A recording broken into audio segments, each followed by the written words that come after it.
C'est avec un grand plaisir que je veux coordonner la première séance de notre table ronde.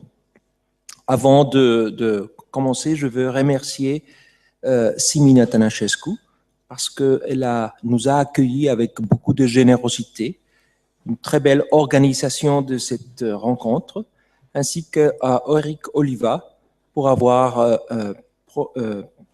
impulsé cette recherche franco-roumaine. Je ne voudrais pas dire quelques mots à ce sujet de la perspective latino-américaine parce que nous avons commencé un peu tard, mais peut-être à la fin, je ferai quelques commentaires. Naturellement, cette table ronde est concentrée plutôt en Europe, mais aussi en Amérique latine et dans d'autres régions du monde, nous avons les mêmes questions que nous allons adresser aujourd'hui. Alors, pour commencer, je veux présenter très brièvement les trois conférenciers. Ils n'ont pas besoin de présentation, mais très vite, je commence par Christian Stark, qui est un père fondateur de notre association, qui est l'auteur d'un des commentaires de la Constitution allemande les plus respectés, qui a publié des livres qui sont très influents, pas seulement en Allemagne, mais aussi en France, en Amérique latine. Ces livres ont été traduits en plusieurs langues, même en mandarin. Après, nous aurons Gilbert Orsoni, qui est le président de l'Association française de finances publiques, qui dirige le Centre d'études fiscales et financières à l'Université d'Aix-Marseille 3, qui est aussi doyen honoraire de la faculté de droit et sciences politiques à l'Université d'Aix-Marseille, et qui a fait plusieurs publications en finances publiques. Finalement, nous aurons Marc Verdussen, qui est très reconnu, très respecté professeur, et qui m'a demandé seulement de dire qu'il est le professeur ordinaire à l'Université catholique de Louvain, mais nous connaissons très bien tout ce qui a fait Marc Verdussen. Très bien. Alors, je donne la parole premièrement à Christian Stark. Nous allons, chaque conférencier aura entre 30 et 40 minutes, et après nous aurons la séance de questions. S'il vous plaît, Christian. Merci bien, messieurs et madame, chers collègues. Après quelques observations historiques et générales, je veux présenter le droit allemand et l'influence que le droit européen a au droit allemand concernant l'équilibre budgétaire. Jean Bodin a formulé que les finances sont les nerfs de la République. Le pouvoir financier est dans la doctrine d'État, selon Bodin, une marque de la souveraineté qui elle-même consiste de divers droits régaliens. En général, on peut dire que le pouvoir financier de l'État s'étend sur la perception des impôts et le budget. Le budget, c'est-à-dire la politique budgétaire. Le mot anglais « budget » se dérive du mot français « bougette » qui désigne un sac d'argent. Actuellement, budget signifie le compte général de l'État ou les ménages de l'État. Parce que les dépenses de l'État doivent harmoniser avec les recettes de l'État, nous sommes déjà arrivés à l'équilibre budgétaire au thème de notre table ronde. Là où l'absolutisme ne se faisait pas valoir, les corporations ont exécuté le droit de consentement de l'impôt. Dans les principautés allemandes au XIXe siècle, c'était les corporations et plus tard les parlements qui ont consenti les impôts et établi le budget annuaire, d'après les constitutions. Selon les constitutions depuis le XIXe siècle, les emprunts et les cautions au débit de l'État présupposent une loi. En libéralisme, l'idée de l'équilibre budgétaire était facilitée par la minimisation du budget. Le Français Jean-Baptiste Say a écrit au commencement du 19e siècle, une citation, « Les meilleurs de tout plan de finances est de dépenser peu, et le meilleur de tous les impôts est le plus petit. » Déjà, à la fin du 19e siècle, les constitutions ont limité les emprunts à un besoin extraordinaire et à un effet engageant. Cette formule se trouve aussi dans les versions originaires de la loi fondamentale. Depuis le XXe siècle, les devoirs de l'État sont augmentés par l'idée de l'État social qui doit compenser les différentes situations économiques des citoyens par diverses prestations sociales. La concurrence des partis politiques et leurs promesses changeant le budget à l'occasion des élections mènent à une permanente augmentation du budget que complique et rend plus difficile un établissement de l'équilibre budgétaire. L'équilibre budgétaire doit prendre en considération les différentes fonctions du budget. La fonction financière qui nous dit comment les différentes tâches de l'État sont financées. La fonction de contrôle concernant les ministères, la Cour des comptes, le Parlement et le public. La formation politique qui nous présente la politique en chiffres et la fonction économique globale qui nous explique les différents impacts du budget dans l'économie nationale et dans l'Union européenne. Le développement du droit financier allemand après la guerre, selon la loi fondamentale, est caractérisé par le principe rigide de la légalité de la perception des impôts et de toute autre contribution comme taxes et redevances fiscales comme atteinte à la propriété privée, d'un côté. De l'autre côté, le budget doit être adopté par une loi. L'article 110 de la loi fondamentale dit, citation, « Toutes les recettes et dépenses de la fédération doivent être inscrites au budget. Les recettes et les dépenses doivent équilibrer. Le budget est arrêté par la loi de finances avant le budget, avant le début de l'année. Et cela veut dire, à la proposition du gouvernement, le Parlement est le maître de tout droit financier. Pour établir un équilibre budgétaire, il faut aujourd'hui emprunter des finances. Parce que, régulièrement, les dépenses sont plus hautes que les recettes des impôts. Les recettes des impôts et les emprunts d'un côté et les dépenses de l'autre côté représentent équilibre budgétaire. Mais, d'après l'article 110 de la loi fondamentale, seulement dans un sens formel.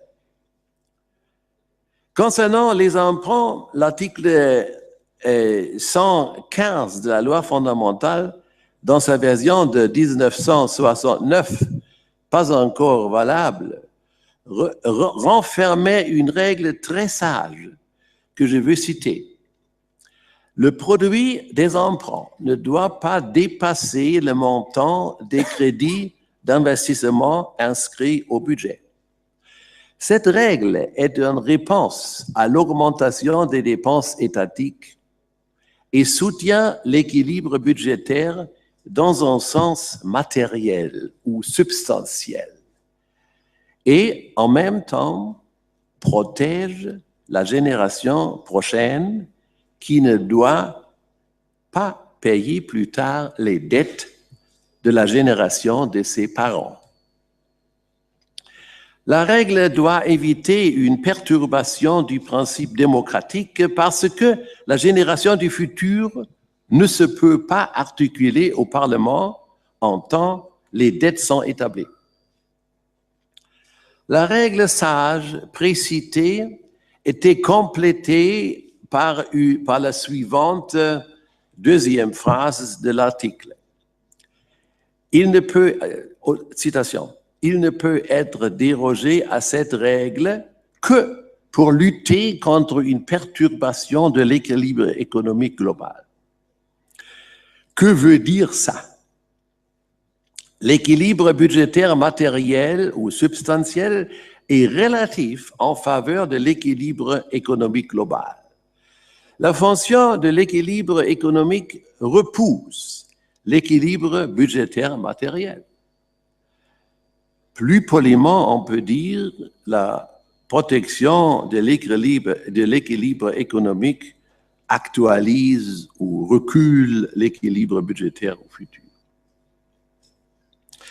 La version actuelle de la loi fondamentale dit, de cet article déjà cité 115, dit que les budgets de la fédération et des Länder doivent être par principe équilibrés, sans recettes provenant d'emprunts.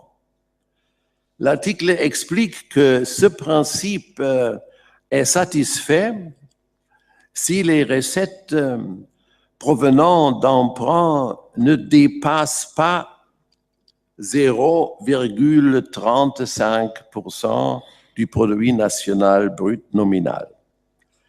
Cette nouvelle règle est aussi motivée avec l'intérêt de la génération à l'avenir.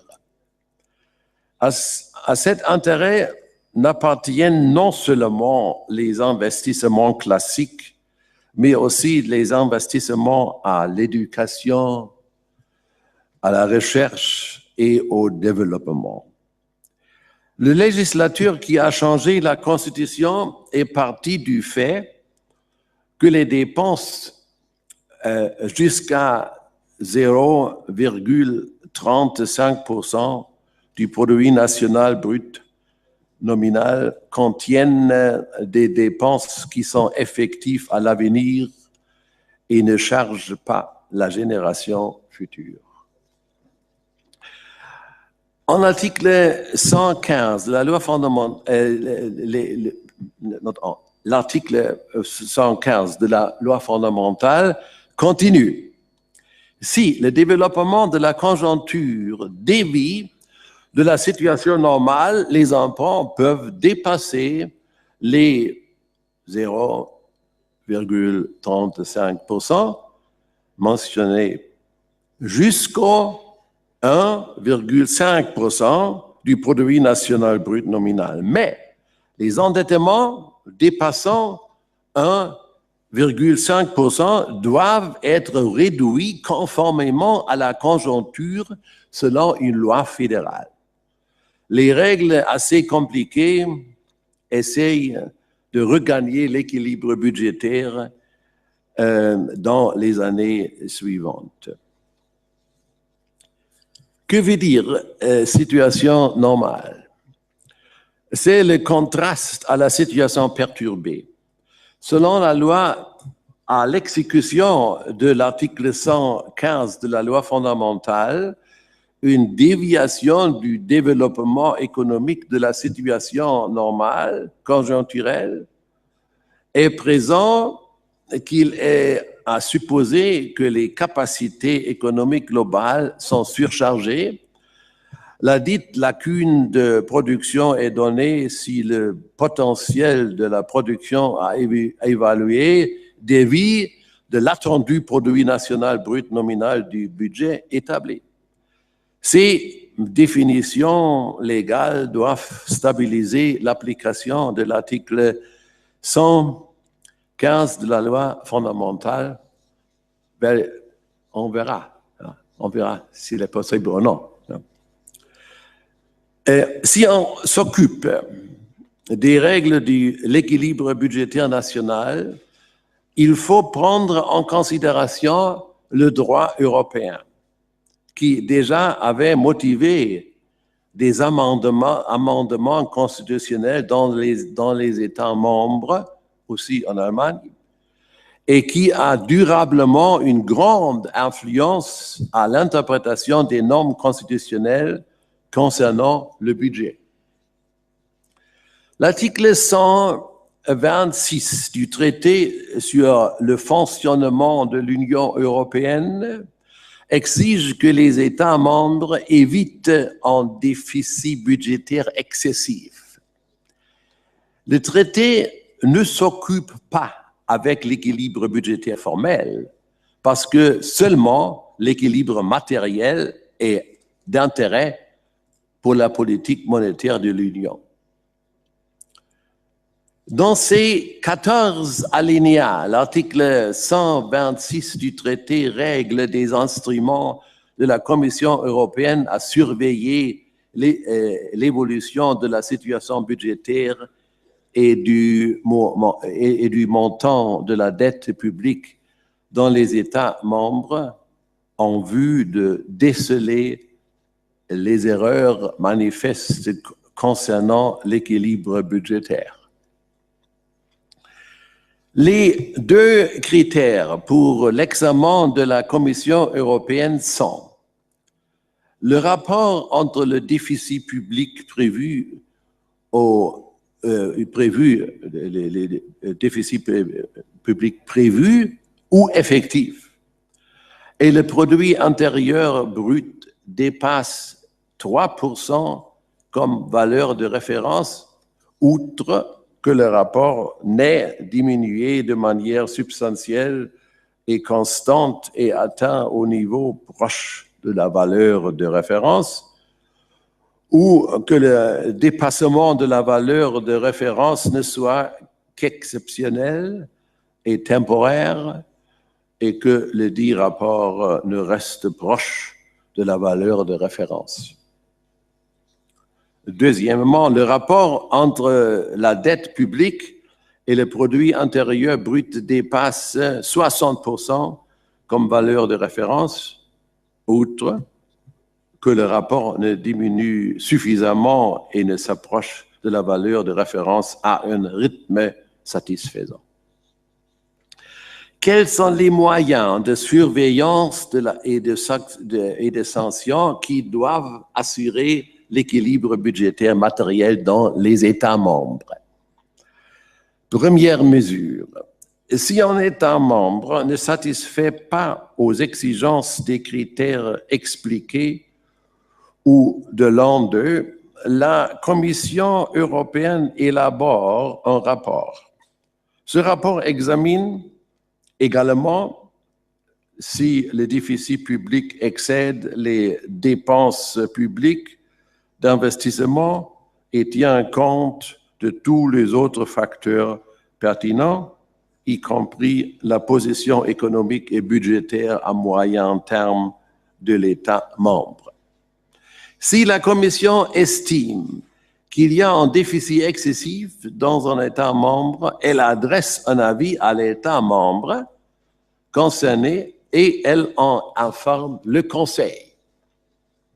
Deuxième mesure, si le Conseil, sur proposition de la Commission et compte tenu des observations éventuelles de l'État membre concerné, décide, après une évolution globale, s'il y a ou non un déficit excessif.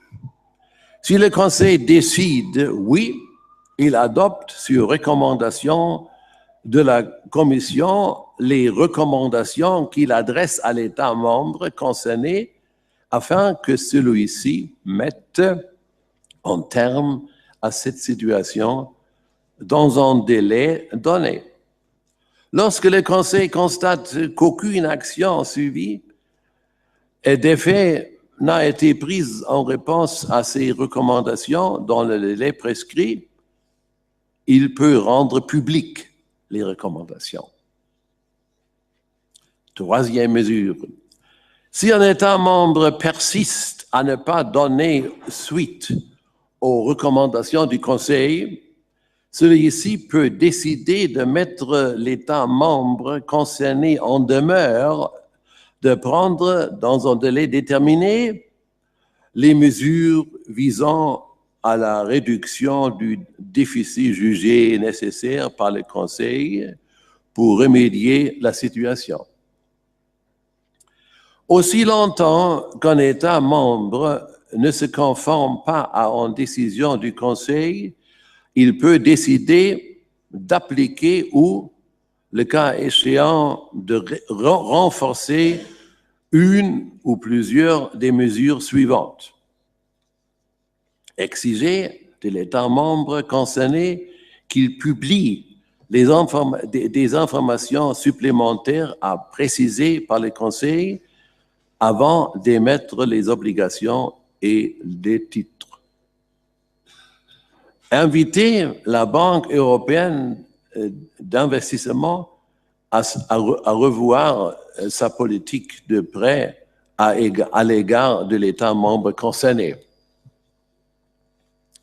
Exiger que l'État membre concerné fasse auprès de l'Union un dépôt ne portant pas l'intérêt d'un montant approprié jusqu'à ce que, de l'avis du Conseil, le déficit excessif ait été corrigé. Et se composer des amendes d'un montant approprié. Le président du Conseil informe le Parlement européen des décisions prises.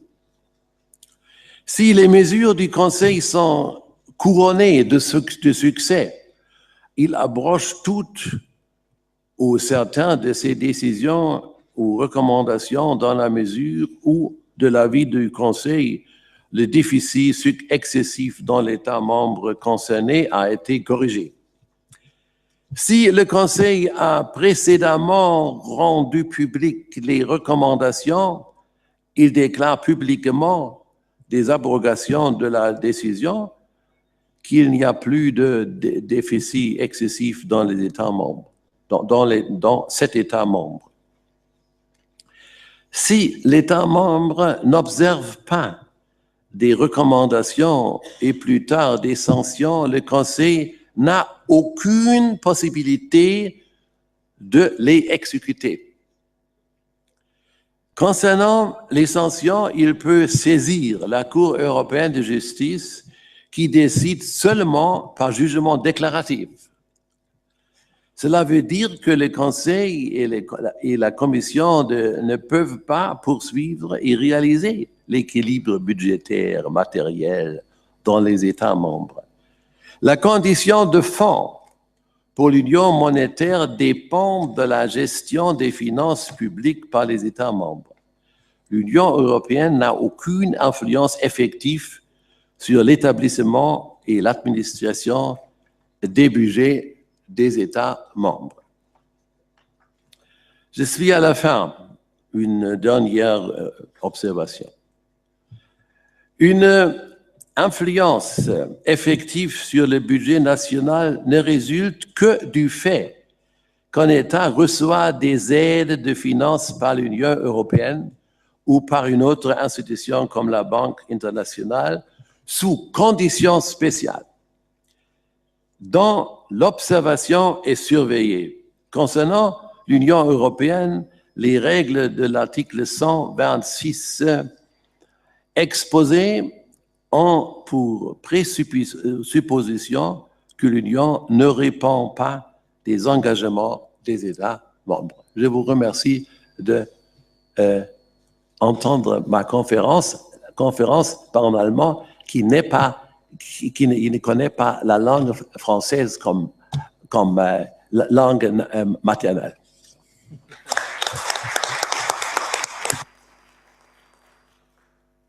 Merci beaucoup, professeur Stark. Vous avez utilisé moins du temps demandé et vous avez soulevé plusieurs questions très intéressantes. De mon avis, provenant de l'Amérique latine, la question la plus importante, c'est est-ce que cette règle fiscale a une dimension démocratique C'est une façon de protéger les générations futures qui ne sont pas représentées au Parlement. Ce n'est pas une question seulement de stabilité macroéconomique, ce n'est pas une question seulement de finances publiques, mais il y a une dimension démocratique très importante. Alors, je vous remercie de cette présentation.